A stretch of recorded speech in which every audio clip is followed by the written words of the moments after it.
Les pas résonnèrent de nouveau au cœur de la nuit, doux, posés, tournant autour de sa cellule comme un prédateur traquant sa proie.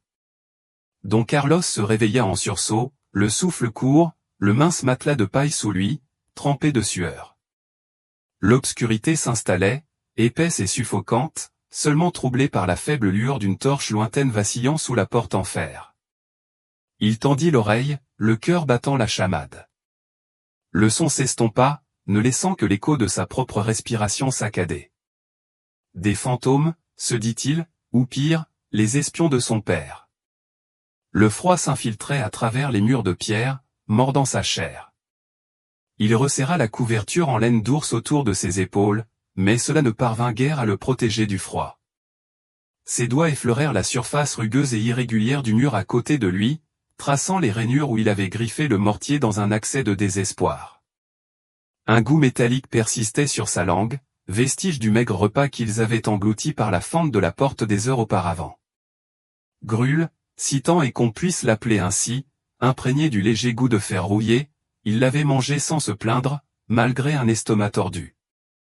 La faim était désormais sa compagne constante, le harcelant comme un rat devant un cadavre. Son esprit vagabondait, comme souvent, vers la vie qu'il avait perdue, les somptueux halls de l'Alcazar, le poids d'une couronne qui n'avait jamais vraiment appartenu à lui. Le visage de son père surgissait dans sa mémoire, froid, calculateur, ses yeux perçants, ne voyant qu'une menace là où un fils aurait dû être.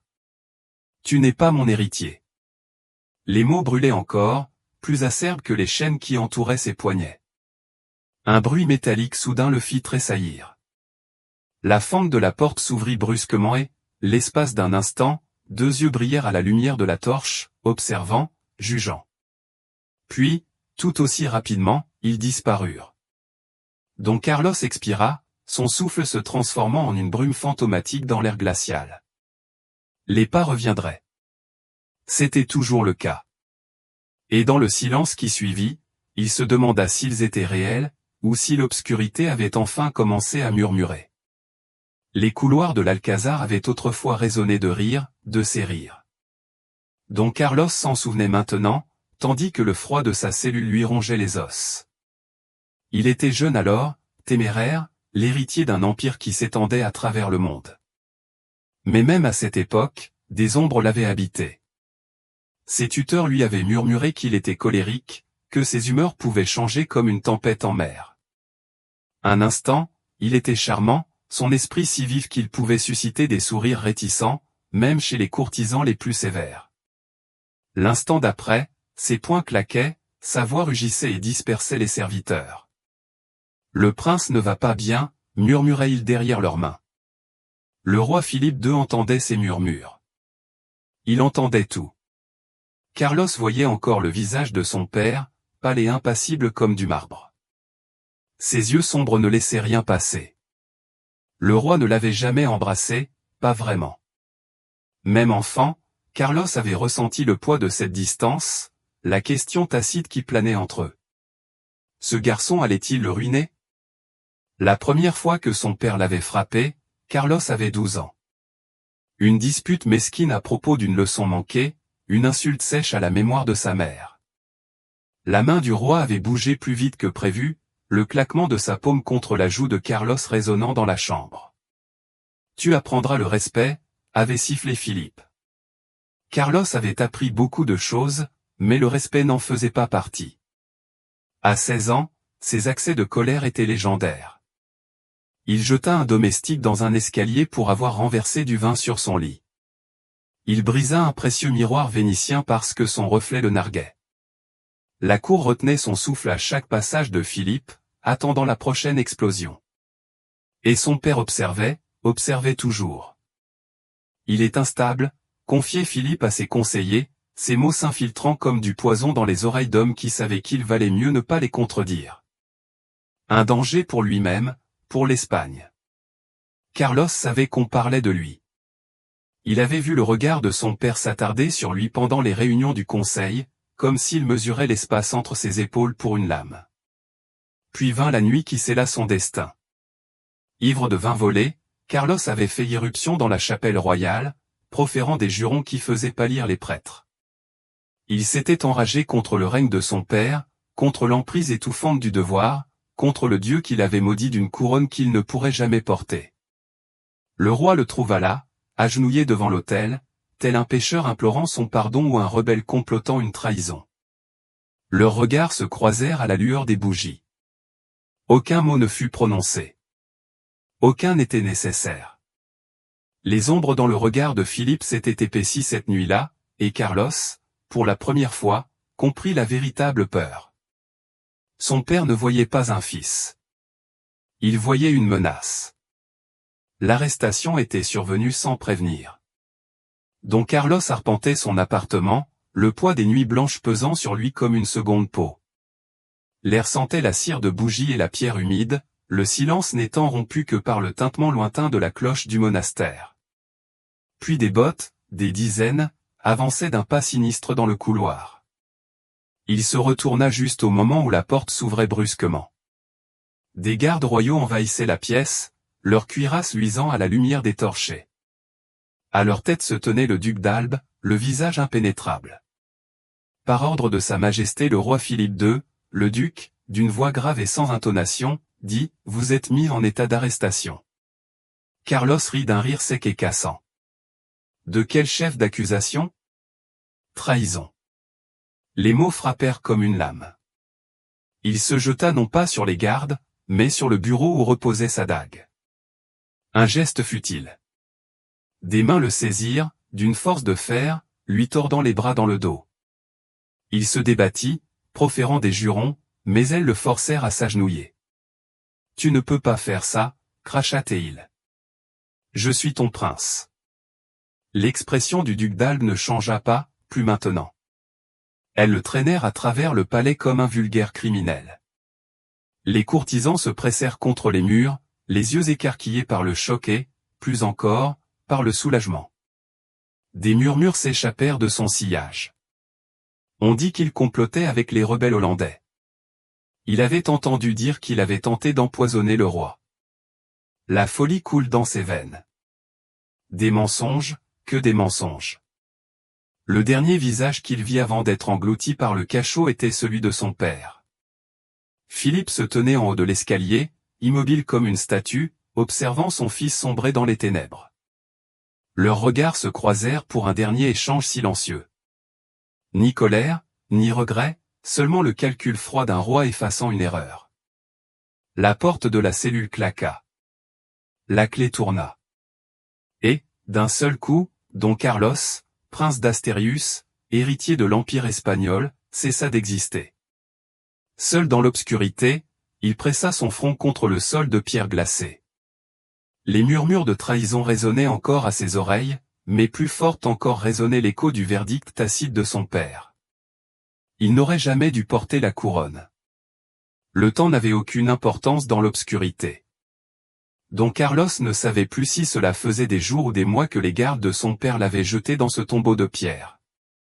L'air était chargé d'une odeur de moisi et de son propre corps sale, un parfum rance qui collait à sa peau comme une seconde couche de crasse. Ses vêtements, autrefois beaux, étaient devenus des lambeaux, les broderies étant désormais indiscernables des fils effilochés. Il appuya une main tremblante contre le mur, ses doigts traçant les rainures où il avait gratté le mortier, dans une vaine tentative de marquer le passage du temps. Ses ongles étaient cassés, ensanglantés par l'effort. Les murs ne lui rendaient rien. Aucune lumière du soleil ne l'atteignait. La seule lumière provenait de la torche vacillante à l'extérieur de sa cellule, dont la lueur filtrait sous la porte en fines lignes ondulantes. Il avait appris à détester cette lumière, sa promesse taquine d'un monde au-delà de ces quatre murs, un monde qu'il ne reverrait jamais. Son corps déclinait. La fièvre allait et venait par vagues, le laissant frissonnant un instant, trempé de sueur l'instant d'après. Ses articulations le faisaient souffrir, son estomac était un trou creux qui se rongeait lui-même de faim. Les gardes apportaient de la nourriture quand il s'en souvenait, du pain dur, de la viande rance, de l'eau au goût de rouille. Il dévorait tout, étouffant la pourriture, sachant que c'était la seule chose qui tenait la mort à distance. Mais la mort était patiente. La nuit, ou ce qu'il imaginait être la nuit, les rats arrivaient. Il les entendit d'abord, leurs petites griffes frôlant la pierre, leurs cris pareils à des rires dans l'obscurité. Puis ils s'enhardirent, s'approchant furieusement, leurs yeux perçants brillant dans la faible lumière. Il avait déjà tenté de les tuer, se jetant sur eux avec une fureur désespérée, mais ils étaient trop rapides. Il resta immobile, les regardant se repaître des miettes qu'ils n'avaient pas la force d'atteindre. Peut-être qu'ils se repaîtront de moi la prochaine fois. Cette pensée aurait dû le terrifier. Au lieu de cela, elle le fit rire, un bruit de cheval brisé qui résonna en lui comme une moquerie. Son esprit se détraquait. Il rêvait de ciels ouverts, de chevaux galopants, du trône qui aurait dû lui appartenir. Mais lorsqu'il se réveillait en sursaut, les murs étaient toujours là, se serrant de plus en plus. Parfois, il voyait des visages dans l'ombre, le regard froid de son père, le sourire fantomatique de sa mère, les traits flous d'une femme qu'il aurait pu aimer dans une autre vie. Il lui murmurait, leur voix se chevauchant, jusqu'à ce qu'il ne puisse plus distinguer le souvenir de la folie. Un jour ou une nuit, il griffait les murs jusqu'au sang, réclamant la délivrance, la lumière, tout sauf cette obscurité infinie. Les gardes l'ignoraient. Comme toujours. Épuisé, il s'effondra au sol, le souffle court. La pierre était froide contre sa joue. Quelque part au-delà de ces murs, l'Espagne prospérait. Son père régnait. Le monde continuait d'avancer. Et ici, dans l'étreinte de la cellule, dont Carlos était déjà oublié. Les gardes parlaient à voix basse, pensant que personne ne pouvait les entendre. Il hurle comme un démon, murmura l'un d'eux en se balançant d'un pied sur l'autre devant la cellule du prince. La lumière de la torche vacillait sur son visage, creusant les cernes sous ses yeux. La nuit dernière, il a duré des heures, implorant la pitié, la mort. Je n'aurais su dire. Son compagnon, un homme d'un certain âge à la barbe grisonnante, grogna et se signa. Maudit, à mon avis. Aucun homme ne hurle comme ça à moins que quelque chose ne lui ronge l'âme. Ils se turent lorsqu'une servante s'approcha, les bras chargés d'un plateau de pain rassis et d'une carafe d'eau. Elle hésita, son regard se portant vers la lourde porte de chêne qui enfermait Don Carlos. C'est vrai, murmura-t-elle d'une voix tremblante. Ce qu'on dit de lui. Les gardes les plus âgés froncèrent les sourcils. Mieux vaut ne rien demander, ma fille. Certaines choses ne sont pas censées être connues. Mais les rumeurs avaient déjà pris racine, se propageant dans le palais comme une maladie. Dans les cuisines, les cuisiniers échangèrent des regards en pétrissant la pâte. On dit qu'il se déchire la peau, murmura l'un d'eux en essuyant ses mains souillées de farine sur son tablier. Il prétend que les murs respirent. Dans les écuries, les palefreniers frissonnaient malgré la chaleur estivale. J'ai entendu dire qu'il parle aux fantômes, confia un palefrenier en caressant le flanc d'un cheval nerveux. Il les nomme. Sa mère, ses précepteurs, même le roi, comme s'ils étaient là, dans le noir, avec lui. Même les courtisans qui s'étaient autrefois inclinés devant Don Carlos prononçaient maintenant son nom avec un mélange de pitié et de révulsion. La folie coule dans ses veines, renifla une duchesse en s'éventant comme pour chasser cette pensée. Son grand-père, dit-on, a vu des démons dans ses derniers jours. Quelle chance, alors, murmura un autre noble, que le roi l'ait enfermé avant qu'il ne puisse souiller le trône. Mais tous les murmures n'étaient pas aussi dédaigneux.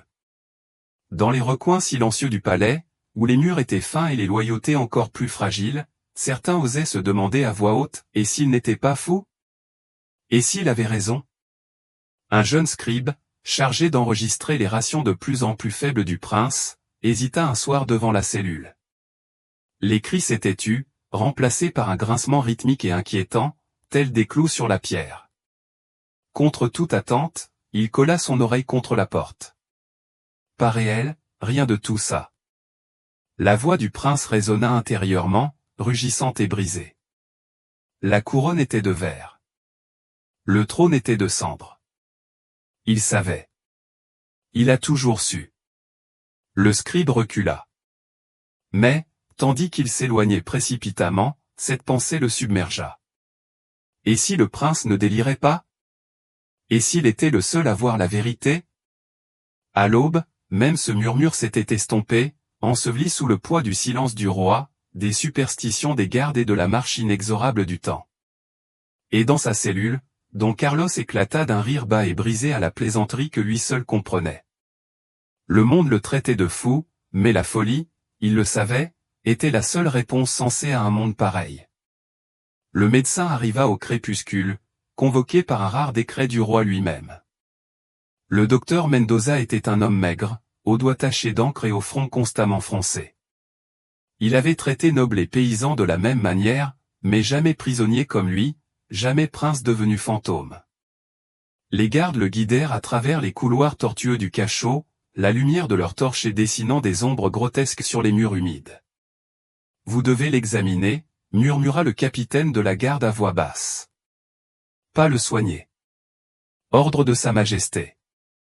Mendoza hocha la tête, même si cette distinction lui pesait sur le ventre. La porte de la cellule s'ouvrit en grinçant, et l'odeur le frappa en premier, une odeur de sueur, d'infection et de pourriture. Puis vint la vision. Don Carlos, recroquevillé comme un animal blessé, dans un coin reculé. Sa silhouette autrefois fière n'était plus qu'une carcasse squelettique. Les cheveux emmêlés du prince collaient à ses joues creuses. Ses lèvres étaient craquelées et saignaient. Ses yeux, lorsqu'ils s'ouvraient, brillaient de fièvre. Encore un fantôme, grogna le prince, sa voix n'ayant plus rien à voir avec ce qu'elle avait dû être. Où es-tu venu me saigner à blanc, sansu ? Mendoza s'agenouilla près de lui et posa sa sacoche en cuir avec une précaution délibérée. Il ne broncha pas lorsque le prince recula, ni lorsqu'une main osseuse se tendit en signe de défi. « Je suis là pour vous aider, Votre Altesse, » mentit-il. L'examen fut rapide, clinique.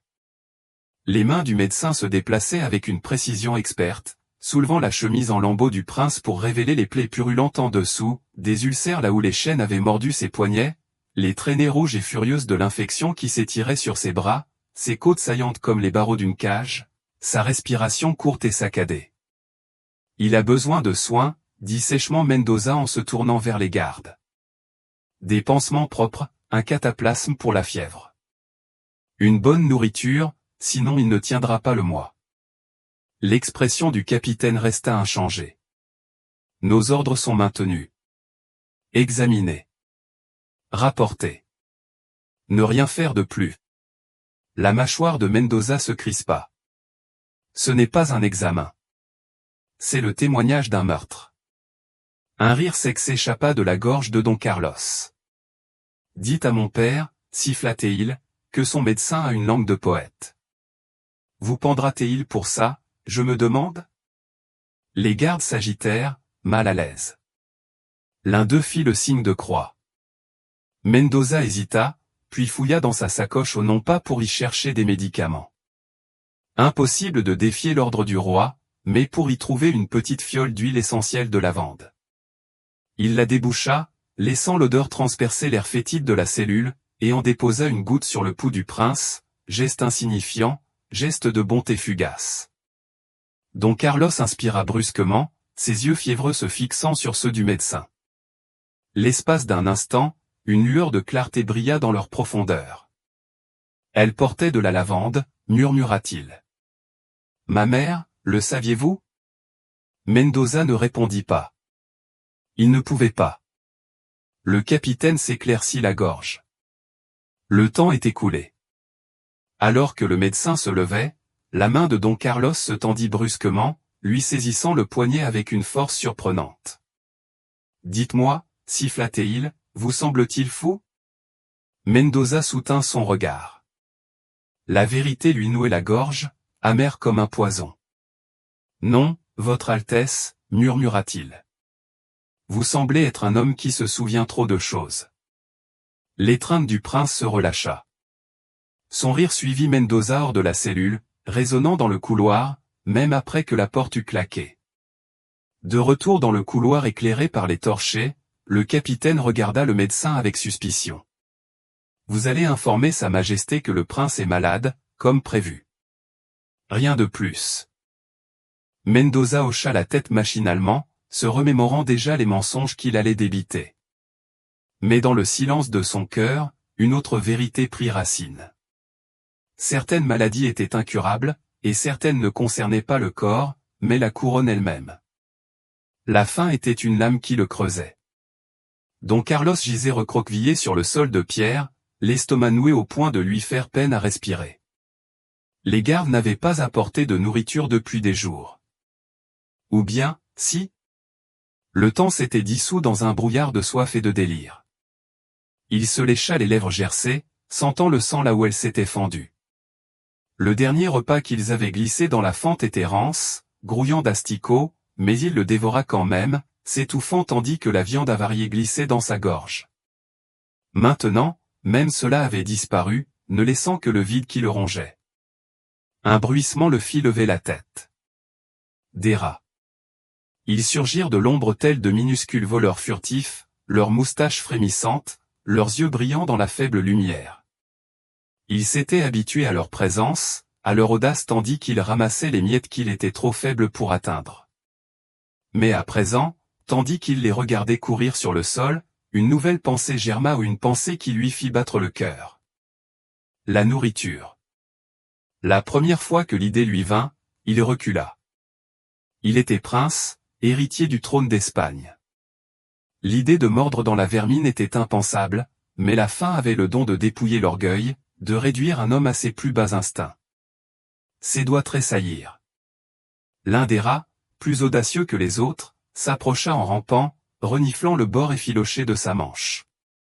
Don Carlos retint son souffle. Puis, avec une rapidité qui le surprit lui-même, il bondit. Sa main se referma sur la fourrure chaude. La créature poussa un cri aigu, se tordant sous sa main, ses griffes lui grattant la peau. Il serra les dents, resserra son étreinte et lui brisa le cou. Le son fut faible, définitif. Un long moment, il fixa le corps inerte dans sa main, l'estomac noué de dégoût. Puis la faim revint, plus forte que la honte. Il n'hésita plus. La première morsure fut la plus dure. La chair était dure, le goût métallique et giboyeux, mais son corps s'en fichait. Il hurlait à la faim, et il obéit, déchirant le rat comme un chien affamé. Du sang maculait son menton. Ses doigts, il les remarqua à peine. À la troisième morsure, il pleurait. Les rats, sentant le danger, avaient pris la fuite. Tous, sauf un, plus petit, s'attardaient près du mur, figés de peur. Don Carlos s'essuya la bouche du revers de la main et se jeta à nouveau. Cette fois, il ne tua pas d'abord. Les cris de la créature emplirent la cellule tandis que ses dents s'enfonçaient dans son ventre. Du sang chaud lui inonda la bouche et il eut un haut le cœur, mais se força à avaler. Le rat se débattit, son petit cœur battant contre sa langue, jusqu'à ce que, heureusement, il s'immobilise. Il mangea jusqu'à ce qu'il ne reste plus que des os. Puis il s'effondra sur le côté, le corps tremblant, l'esprit à la dérive. Que suis-je devenu? La réponse lui parvint de la voix de son père, froide et moqueuse. Exactement ce que j'ai toujours su que tu étais. Un rire s'éleva dans sa gorge rugissant et brisé. Il le laissa s'échapper, résonnant contre les murs, jusqu'à ce qu'il se transforme en autre chose, un sanglot, un cri, une prière. Dehors, les gardes s'agitaient, mal à l'aise, échangeant des regards. Il a fini par craquer, murmura l'un d'eux. Mais Don Carlos n'écoutait pas. Il rêvait déjà du prochain rat.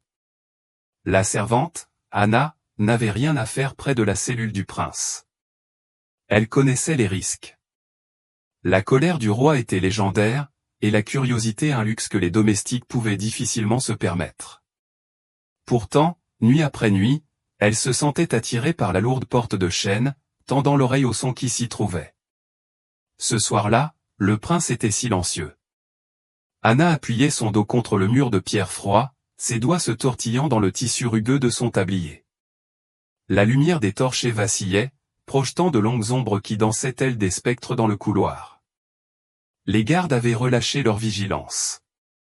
Pourquoi s'embêter à surveiller un homme déjà mort, sans le nom? Un gémissement étouffé s'échappa de la porte. Anna retint son souffle. Elle n'aurait pas dû être là. Si le capitaine la surprenait, il la ferait fouetter, ou pire. Mais la voix rugissante et brisée du prince tira sur elle. De l'eau. La supplication était si faible qu'elle faillit la manquer. Son regard se porta sur le seau à ses pieds, rempli de restes de la cuisine, du pain rassis, un morceau de fromage, une outre qu'elle avait volée quand la cuisinière avait détourné le regard. Ce n'était pas grand-chose, mais c'était plus que ce que le prince avait vu depuis des semaines. Sa main plana au-dessus de la fente d'alimentation de la porte. Fais-le. Ne fais pas ça. La loyauté luttait contre la pitié. Le roi avait ordonné que le prince soit affamé, son esprit brisé avant que son corps ne suive. Désobéir était une trahison. Mais Anna se souvenait du garçon qu'avait été le prince téméraire, certes, mais avec un sourire qui pouvait illuminer une pièce. Elle l'avait vu jeter des pièces aux mendiants, rire avec les palefreniers, donner des bonbons aux enfants de la cuisine quand il pensait que personne ne regardait. Ce garçon avait disparu, effacé par l'ordre du roi. Méritait-il de mourir ainsi? Ses doigts tremblaient lorsqu'elle souleva le couvercle de la fente. L'odeur de la cellule se répandit, sueur acide, infection, l'odeur métallique du vieux sang. Elle eut un haut le cœur, mais se força à regarder à l'intérieur. Le prince gisait recroquevillé sur le sol, le dos tourné vers elle, ses côtes saillant comme des lames de couteau sous sa peau, ses cheveux formant un nid emmêlé. Des chaînes brillaient à ses poignets, la chair autour était gonflée et rouge. La gorge d'Anna se serra. Elle glissa l'outre dans la fente. Elle heurta le sol avec un bruit sourd. Le prince ne bougea pas. Pendant un instant terrible, elle craignit qu'il ne soit déjà mort. Puis, lentement, sa tête tourna, les yeux enfoncés, fiévreux, fixés sur l'offrande. Il se précipita en avant, ses chaînes cliquetant, et saisit l'outre d'une main tremblante. Il but avidement, l'eau ruisselant sur son menton et sa poitrine. Lorsqu'il eut terminé, il fixa l'outre vide comme s'il s'agissait d'un miracle. Puis son regard se porta vers la fente. Anna se figea. Leurs regards se croisèrent à travers l'étroite ouverture. Elle ne vit aucune reconnaissance sur son visage, seulement un espoir féroce et désespéré. Encore, croassa-t-il, son cœur battait fort. Elle enfourna le pain et le fromage, puis retira brusquement sa main comme brûlée. Le prince s'abattit sur la nourriture comme un animal sauvage, ses dents déchirant le pain avec une violence qui la fit tressaillir. Une botte érafla la pierre derrière elle. Anna pivota sur elle-même. Le capitaine de la garde se tenait au bout du couloir, l'expression indéchiffrable. Son sang se glaça. Il savait. Elle fit une révérence, cherchant des excuses à tout va, mais le capitaine se contenta de se détourner, ses pas résonnant dans le silence. Anna expira, les genoux tremblants de soulagement. Mais tandis qu'elle fuyait le cachot, la voix du prince la suivit, un murmure dans l'obscurité. Merci. Ces mots la hantèrent jusqu'aux cuisines. Elle ne reviendrait pas. Elle ne le pouvait pas. Pourtant, même en se le promettant, elle savait qu'elle reviendrait le lendemain. La fièvre le tenaillait désormais. Don Carlos gisait sur la pierre froide, son corps tel une carte de douleur. Chaque respiration était une lutte. Chaque battement de cœur une lente protestation contre l'inévitable. La cellule l'entourait. Les murs respiraient et expiraient comme les côtes d'une immense bête. Il ne savait plus si ses yeux étaient ouverts ou fermés. L'obscurité était devenue une chose vivante, murmurant à ses oreilles, s'enroulant autour de ses membres comme l'étreinte d'un amoureux. Mère. Elle se tenait dans un coin de la cellule, baignée d'une lumière qui ne devrait pas exister. Maria Manuela de Portugal, son visage tel qu'il se le rappelait des portraits doux, bienveillants, l'ombre d'un sourire aux lèvres. Elle tendit une main, les doigts pâles comme le clair de lune. Tu m'as toujours trop ressemblé, murmura-t-elle. Trop de feu pour cette cour froide. Carlos la retint, mais ses chaînes le retenaient fermement. Le fer lui mordait les poignets, le faisant saigner à nouveau. Emmène-moi avec toi, supplia-t-il. Son sourire s'évanouit. Pas encore, mon amour. Puis elle disparut, et la cellule redevint vide. Il haleta, la vision se dissipant comme de la fumée. La fièvre dessina de nouveaux tableaux dans l'obscurité, une salle du trône immense et résonnante, la couronne d'Espagne posée sur un coussin de velours, la voix de son père résonnant dans l'ombre. Tu n'en as jamais été digne. Carlos rit ou essaya de rire. Le son sortit comme un sifflement, ses poumons brûlants. Je sais, murmura-t-il.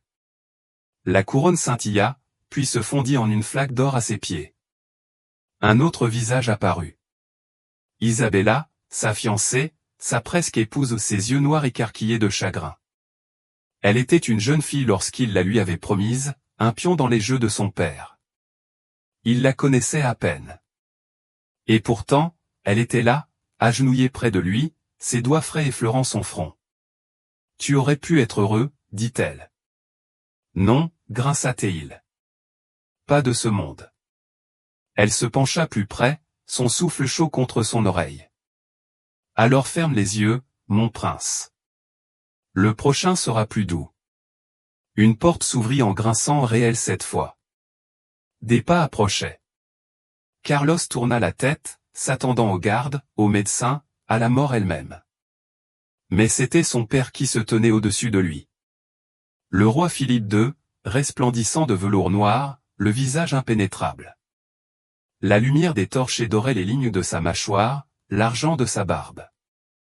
Il ressemblait en tout point au roi. Carlos retint son souffle.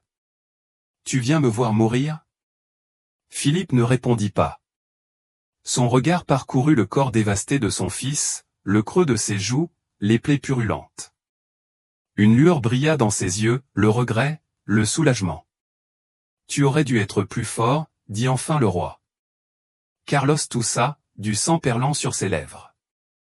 Et tu aurais dû être père. Les mots restèrent suspendus entre eux, tranchant comme une lame. Philippe se détourna. Attends. La voix de Carlos était un grincement rauque. Dis-moi, est-ce que c'était réel? Rien de tout ça? Le roi s'arrêta à la porte.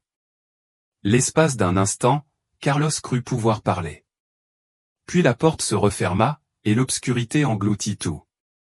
De nouveau seul, Don Carlos laissa retomber sa tête contre la pierre. Les visions revinrent, la main de sa mère, le sourire d'Isabella, la couronne qu'il ne porterait jamais. Il ferma les yeux, et pour la première fois depuis des années, il n'eut plus peur. Le froid s'infiltrait plus profondément, ralentissant son pouls et ses pensées. Don Carlos ne sentait plus les chaînes. Son corps était en apesanteur, tel un nuage dans l'obscurité. Le feu de la fièvre s'était réduit en cendres, ne laissant qu'un engourdissement silencieux et rampant. Il expira, regardant son souffle se vaporiser dans l'air, un fantôme de plus qui rejoignait les autres. Quelque part au-delà de la cellule, une cloche sonna à minuit, peut-être, ou ses funérailles. Qu'elle sonne. Il avait lutté si longtemps contre les murs, la faim, le silence. Maintenant, il n'y avait plus rien à combattre. Son père avait gagné. L'Espagne ne connaîtrait jamais son nom. L'histoire se souviendrait de lui comme d'un traître, d'un fou, un récit édifiant murmuré dans les cours royales. Une fin digne d'un prince qui n'a jamais existé. Un froissement de tissu le fit sursauter.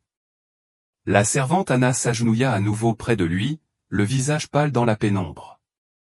Elle pressa un linge humide sur son front, les mains tremblantes. « Tu ne devrais pas être ici, murmura-t-il. Toi non plus, murmura-t-elle en retour. Il avait envie de rire. Au lieu de cela, il toussa, un goût de cuivre lui inonda la bouche. Anna essuya le sang de ses lèvres du bord de sa manche. « Dis-moi, grinça-t-il, parle-t-on encore de moi là-haut » Elle hésita. « Oui. » « Des mensonges, alors ?» Quelques-uns, sa voix trembla, mais pas tous. « Je m'en souviens. » Une étincelle de chaleur brilla dans sa poitrine. « De quoi te souviens-tu » ? « Des oranges, dit-elle doucement. Tu as volé un panier aux cuisines, une fois, et tu les as lancés aux enfants dans la cour. Tu as ri quand la duchesse t'a grondé. Il avait oublié cela. Le souvenir refit surface comme une pièce perdue depuis longtemps, brillants, fugaces. Elles étaient aigres, se souvint-il. Les enfants faisaient de telles grimaces, et un sourire à peine perceptible. Il t'aimait pour ça. La cloche sonna de nouveau. Les paupières de Don Carlos s'alourdirent. L'obscurité le pesait, mais elle ne l'effrayait plus. La main d'Anna trouva la sienne, ses doigts petits et chauds contre sa peau décharnée. « Resteras-tu » demanda-t-il. « Jusqu'à la fin » promit-elle. Il ferma les yeux. Le dernier souffle quitta ses poumons comme un soupir, doux, léger. Et dans le silence qui suivit, Anna pleura. Au-delà de la cellule, l'Espagne dormait. Le roi ne bougea pas. Le monde tournait, aveugle, indifférent. Mais dans l'obscurité, là où personne n'aurait jamais pensé à regarder, une seule bougie s'est allumée et un prince est enfin né.